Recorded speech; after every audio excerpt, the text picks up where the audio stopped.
브리핑이 있는 저녁 시간입니다. 중요한 사건 사고 소식을 이연아 기자와 함께 알아보도록 하겠습니다. 이연아 기자, 어서 오십시오. 안녕하십니까? 예. 오늘 첫 소식은 어떤 겁니까? 네, 인보사 관련 검찰 수사 소식입니다. 예. 네, 인보사는 골관절염 유전자 치료제로 알려져 있죠. 예. 어제 서울중앙지검 형사 2부에서 임원들을 소환 조사했습니다.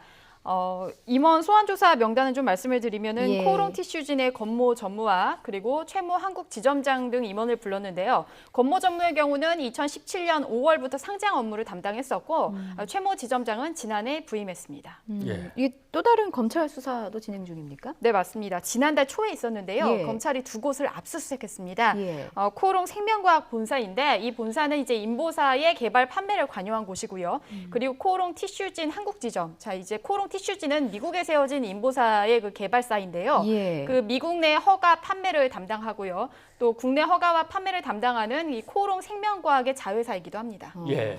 검찰은 이제 법적 책임을 묻기 위해서 소환 조사하고 네. 압수수색도 하고 하는 건데 식약처는 지금 뭘 진행하고 있는 겁니까? 네, 일단 식약처는 인보사 품목 허가 취소 처분을 하기로 확정을 했습니다. 예. 취소 일자는 오는 9일인데요. 앞서 지난 5월 28일이었죠. 식약처가 인보사의 품목 허가를 취소하고 그리고 이후서 코오롱 생명과학 대표를 형사 고발하겠다 이렇게 발표를 했었습니다. 예. 이후 지난달 18일 코오롱 생명과학의 의견 청취하는 청문 절차를 거쳐서 취소 처분 확정을 하기도 했습니다. 뭐 인보사 사태가 뭐 빠르게 돌아가고 있는데 이게 네. 뭐 다시 한번 정리할 필요가 있을 것 같아요. 네, 맞습니다. 예. 굉장히 빠르게 돌아가기 때문에 예. 좀 간단하게 정리를 해보겠습니다.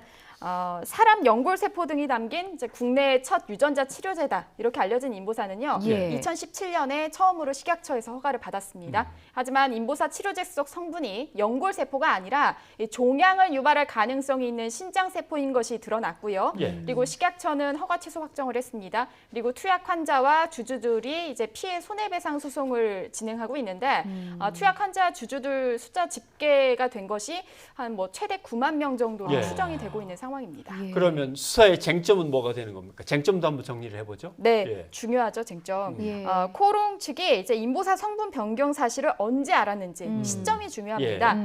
성분 변경을 알면서도 시판을 위한 허가 절차를 진행하고 또 만약에 계열사 상장을 진행했나 이 부분인데 예. 이 부분에 대해서 코오롱 측은 이제 고의적 조작은 없었다. 실수로 성분이 바뀐 거다라고 일관되게 주장을 하고 있습니다.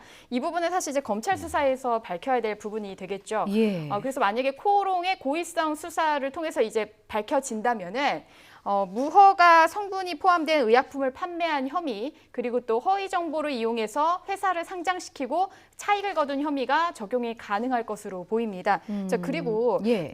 법적인 공방도 좀 예상이 되는 부분이 하나 있는데요. 예. 그 코오롱 생명과학 측이 식약처를 상대로 해서 행정소송을 예고했습니다. 아, 그렇군요. 네.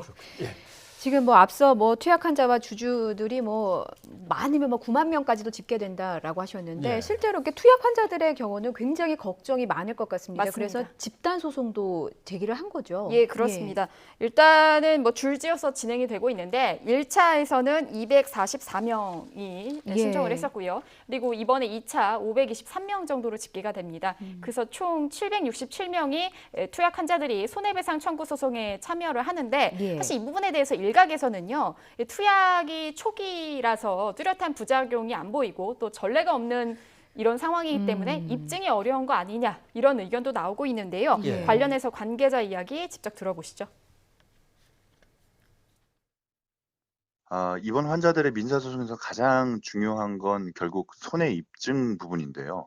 일각에서는 구체적인 질병이 발생하지 않았기 때문에 손해가 없는 것 아니냐는 그런 얘기를 하기도 하지만 환자들은 코오롱의 세포 변경 행위로 인해서 그 본인들의 의사와는 무관한 위험한 이물질을 몸에 지니고 평생을 살아야 하는 처지에 놓여 있습니다. 그렇다면 그와 같은 물질을 제거하는 데 들어가는 비용이나 진료, 진단하는 데 들어가는 모든 비용들을 손해로 볼 수 있고 정신적 스트레스 또한 손해로 충분히 볼 수가 있습니다.